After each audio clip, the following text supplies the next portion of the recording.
All right, let's get into it. Today, we're taking a look inside the structure of Mussolini's fascist state. And really, you have to think of it less as just a political system and more like a piece of architecture, a meticulously designed, incredibly rigid structure, an iron architecture, built to dominate and built to last. So, how on earth was it constructed? I mean, just linger on that metaphor for a second. A state built of iron. What does that make you think of? For me, it's something incredibly strong, right? Unyielding, all-encompassing. This was never a system designed to be flexible or to, serve the individual. Nope. It was designed to contain everything and everyone within its unbendable frame. And this is straight from the architect himself. This one quote from Benito Mussolini wasn't just some catchy slogan. It was the absolute core philosophy, the foundational blueprint for the entire system.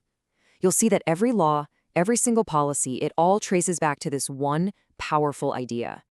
So, if we really want to understand this architecture, we've got to start by looking at that official blueprint. It's what political scientists call the totalitarian state model. This is the theory, the foundation upon which everything else is going to be built. Okay, what's so wild here is how absolute this language is. Total authority, absolute loyalty.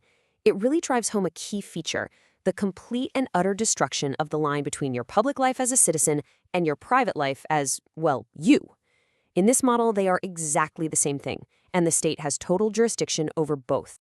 So, you've got the blueprint, but a blueprint is just paper, right?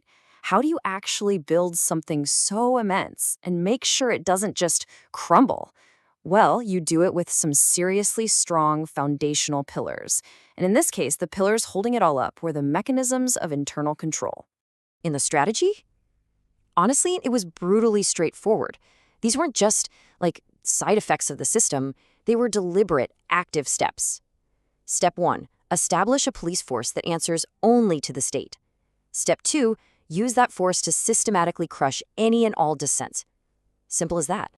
And in practice, this control was literally everywhere. We're not just talking about arresting criminals. This was secret police listening to your conversations. It was the complete elimination of any other political party, any newspaper that dared to be critical. But here's the most crucial part.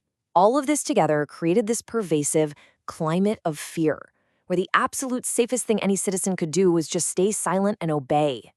But here's the thing about an iron architecture this powerful. It wasn't just designed to sit there and look strong for its own people. A structure that powerful needs to project its strength outward. It was built for expansion, for conquest, forging a new empire. And this is such a vital connection to make. For the fascist state, power wasn't something you just had. It was something you had to constantly prove on the world stage. So things like imperial wars and taking new territory, they weren't just foreign policy goals. No, they were seen as the ultimate validation of the whole system's strength and its supposed superiority. Okay, so let's bring this all full circle.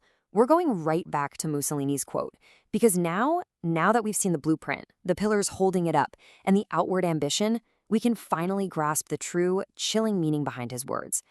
Let's really break this down. Everything in the state, that means exactly what it says. Every factory, every school, every family is just an instrument of the state. But that second part, nothing outside the state, that's maybe even more profound. It means there is no you that is separate from your function. Your identity, your rights, your very existence, they are defined entirely by your role inside that iron architecture. So, to recap what we've seen, the iron architecture is a total system, right? It leaves zero room for anything else. It purposefully makes the individual totally secondary to the collective state. Its foundations are literally built on force and fear, and its ultimate goal, its reason for being, is to project power through conquest. And that leaves us with this final, really crucial question. It's one thing to understand the mechanics of this iron architecture. It's something else entirely to think about its human cost. When a state is designed to contain everything, what essential parts of our humanity get crushed in the process?